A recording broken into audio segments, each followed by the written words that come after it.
There was a specific moment, not a century, not an era, a moment. And before it, every creature on this planet was playing by the same rules. After it, one species broke them entirely. You are the result of that moment.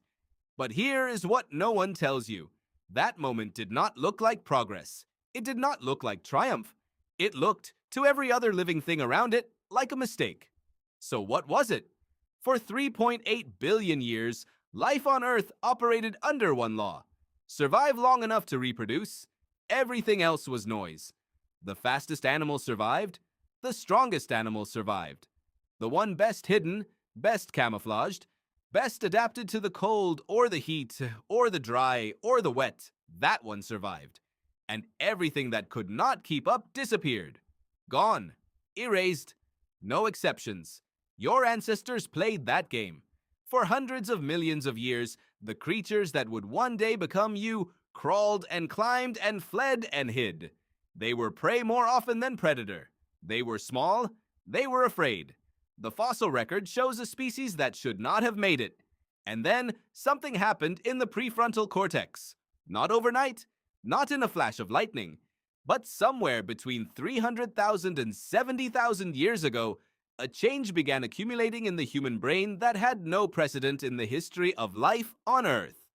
Paleoanthropologist Richard Wrangham at Harvard University spent decades studying this transition. His conclusion was simple and devastating. Humans did not just get smarter.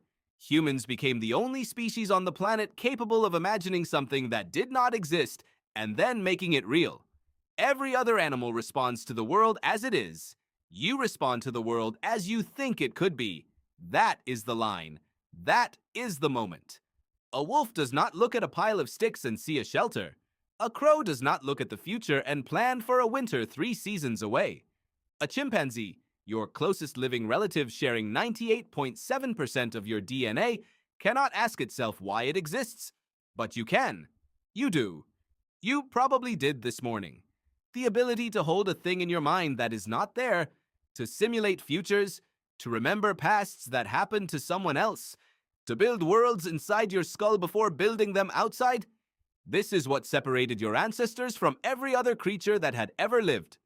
Archaeologist Ian Tattersall at the American Museum of Natural History calls this cognitive modernity, and the evidence of when it switched on is written in stone. Literally. Around 70,000 years ago, humans began doing something that had never happened in 3.8 billion years of life.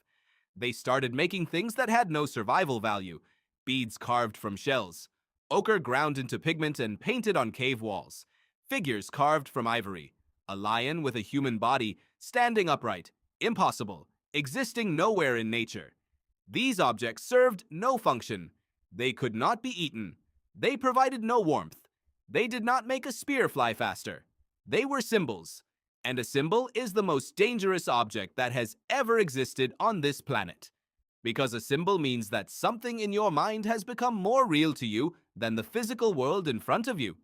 A lion man carved in ivory means that someone sat down and thought about a creature that does not exist, felt something about it, gave it form, and shared it with someone else. That transfer, that ability to place an idea from one mind into another, is what historian Yuval Noah Harari calls the cognitive revolution, and it changed everything. Before that moment, groups of humans could only cooperate in small numbers. You can hold relationships with about 150 people in your head. This is not a theory. It is a structural limit of the human brain, first identified by anthropologist Robin Dunbar, and it has held true across every human society ever studied. Hunter-gatherer tribes, medieval villages, military companies, office departments, they all cap out around the same number. But after the cognitive revolution, humans found a way around the 150-person ceiling. Shared fiction, not lies, not delusions. Shared stories that entire populations agreed were real. Gods, nations, laws, money, honor. None of these things exist in the physical world. You cannot touch a nation. You cannot hold a dollar bill and find the value inside it. You cannot point to the sky and show someone where justice lives. These are ideas, collective agreements, fictions that millions of people decided together to treat as real. And because they did, they could cooperate in groups of thousands, then millions, then billions. Every other animal on Earth is still playing by the old rules. A chimpanzee troop collapses above 50 individuals because there is no mechanism to trust a stranger. But you can sit in an airplane next to someone you have never met, trust that the pilots are qualified, trust that the engineers built the wings correctly, trust that the